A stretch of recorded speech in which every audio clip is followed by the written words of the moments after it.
On m'a souvent dit que j'étais contradictoire. Trop garçon manqué pour être classe, surtout pas assez féminine pour être gameuse. On peut être gameuse, féminine, garçon manqué en même temps. N'hésite pas à liker et à t'abonner et à partager. Let's go!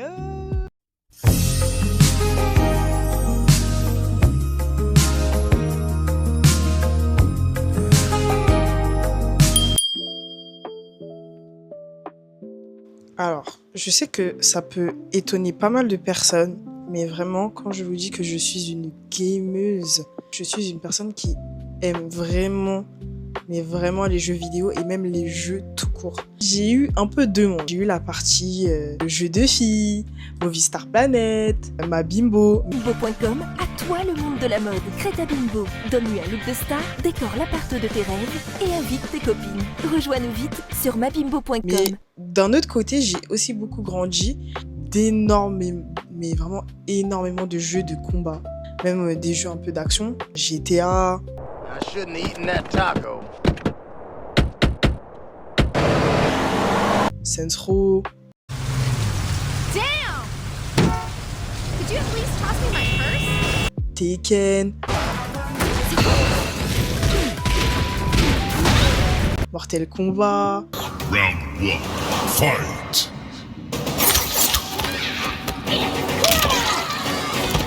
On m'a toujours un peu collé cette étiquette-là de c'est bizarre que tu joues un peu à ce type de jeu-là, où on dirait pas un peu que tu es une fille qui joue à ça en fait. Alors que, si vous saviez, je vais vous dire un truc bête. D'ailleurs, ça m'est arrivé il y a pas longtemps. J'étais en pleine discussion, avec 2-3 hommes. En fait, dans la discussion, faut savoir que on était principalement, je sais pas, 4 ou 5. Il y avait peut-être 2 filles. Non, il y avait une fille et il y en a un qui parlait de Tekken. Et moi, directement, en fait, comme c'est un jeu que j'apprécie énormément, j'ai réagi directement et je lui ai dit Tu joues à Tekken? Et la première réaction qu'il a eue, c'était Mais comment tu connais ce jeu, toi? et moi, je lui ai dit je connais et j'y joue. Vous savez, il y a un garçon qui m'a dit ouais, mais ça se voit en fait, elle joue 2 secondes, elle connaît même pas les touches. Et il y a un autre garçon qui m'a dit oui, elle joue pour se faire battre ou elle joue avec l'aide de l'ordinateur. J'ai pas répondu. C'est là où j'ai réalisé le fait qu'il y avait encore trop de clichés du fait que les filles ne savent pas jouer aux jeux vidéo, alors que si vous saviez, que c'était une anecdote assez drôle quand même, parce que je pense que la plupart des gens qui m'ont un peu sous-estimé, surtout aux jeux de combat, je peux vous dire qu'ils se sont très vite redressés. Enfin, parce qu'ils étaient quand même assez affalés sur leur chaise, mais ils se sont très vite redressés pour jouer sérieusement. C'est tout ce que je peux vous dire. Je me disais à une époque, en faisant de l'athlétisme, quand j'étais un peu plus jeune, que j'étais pas assez féminine. C'est-à-dire que, moi, à cette époque-là, moi, j'étais à base de... D'ailleurs, je le suis toujours encore un peu, mais j'étais très masculine. En fait, quand vous me voyez dans la rue, on dirait que j'avais une dégaine d'une personne qui allait faire des descentes. Alors que j'avais juste un entraînement, mais j'étais tout le temps habillée comme ça. Quand j'arrivais en compétition, en fait, moi, je ne comprenais pas pourquoi les filles, elles étaient très belles, hein. Elles étaient pomponnées et tout, alors max, alors que moi, je me disais, mais vas-y, moi, je viens juste pour courir, en fait. Je viens pour courir et éteindre les gens, en fait. De pas être assez féminine, c'est-à-dire mettre des trucs grave courts, etc. Et au début, ça me complexait. Et après, je me suis dit, non, en fait, non. Parce qu'il y a des filles, par exemple, qui courent très bien en legging, il y a des filles qui courent en short long. Et en fait, ce n'est pas parce que tu te maquilles pas ou que tu ne cours pas en culotte ou autre que tu n'es pas plus féminine que ça. En fait, tu as le droit d'être l'athlète que tu souhaites et que tu as le droit de courir comme tu veux.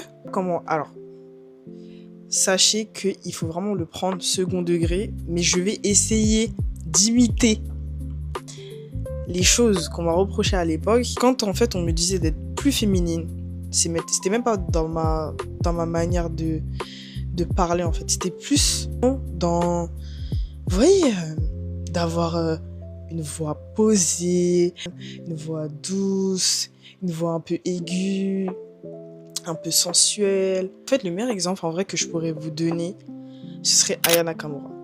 En fait, Aya Nakamura, quand vous la voyez, vous voyez qu'elle a vraiment des mimiques. Elle a vraiment des mimiques de femme. On va parler aujourd'hui, hein, ça t'es au courant. Non, mais tu sais. Vas-y, oui. Alors, là, t'es une passionnée, j'avance un petit peu dans le temps, t'es une passionnée de musique.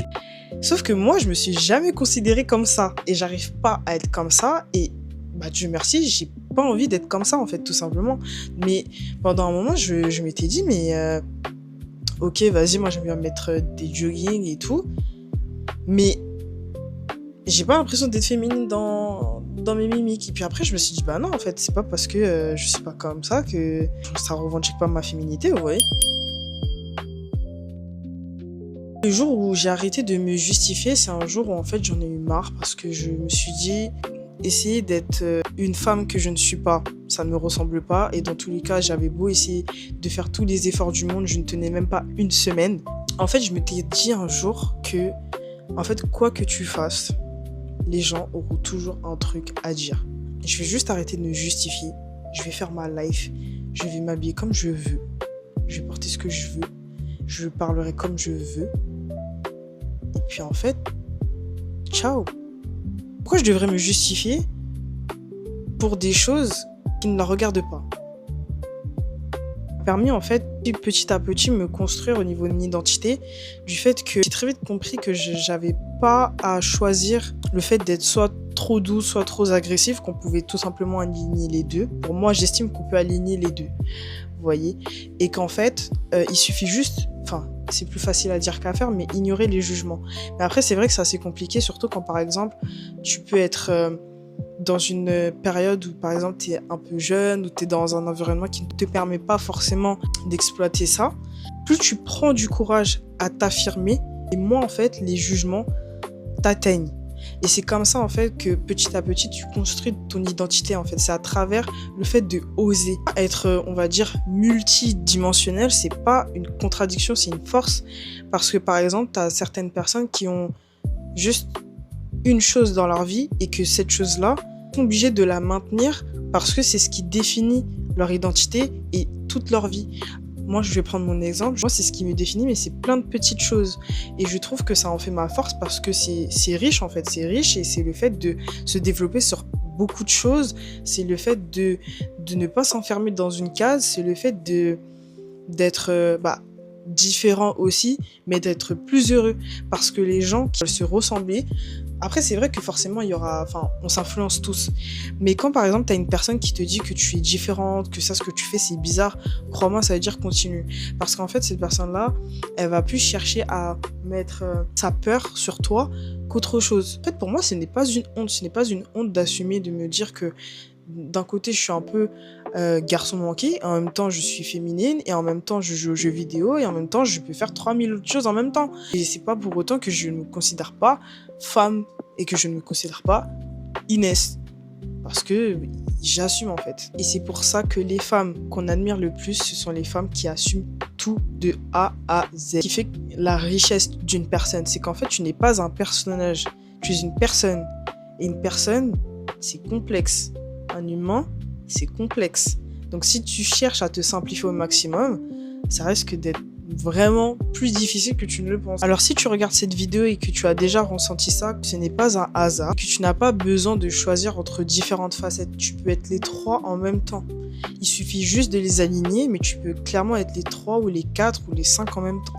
Et encore une fois, les gens qui te demandent de choisir entre l'une de tes différentes facettes, ce sont des gens qui ont peur des choses complexes et les gens qui ont peur des choses qui sont différentes parce que ces gens-là n'ont pas ta vie, ils ne sont pas toi, ils n'ont pas cette faculté de aimer et de faire plusieurs choses. Et en fait, c'est ça qui va créer, on va dire, et qui va faire que ça va t'entourer de gens comme toi. Ça va te créer en fait une communauté authentique et vraie parce que tu aimes les vraies choses que toi tu veux. Tu te choisis toi, tu t'écoutes toi, tu assumes ce que tu fais et ça te permet aussi de trier et de filtrer en fait, tout simplement. Est-ce que toi aussi tu as déjà vécu ça? Si c'est le cas, n'hésite pas à me le dire en commentaire. Et si tu as aimé la vidéo, n'hésite pas à liker et à t'abonner. Et on se dit à très vite pour une prochaine vidéo. Bisous. On n'oublie pas, hein, born to grind. C'est important.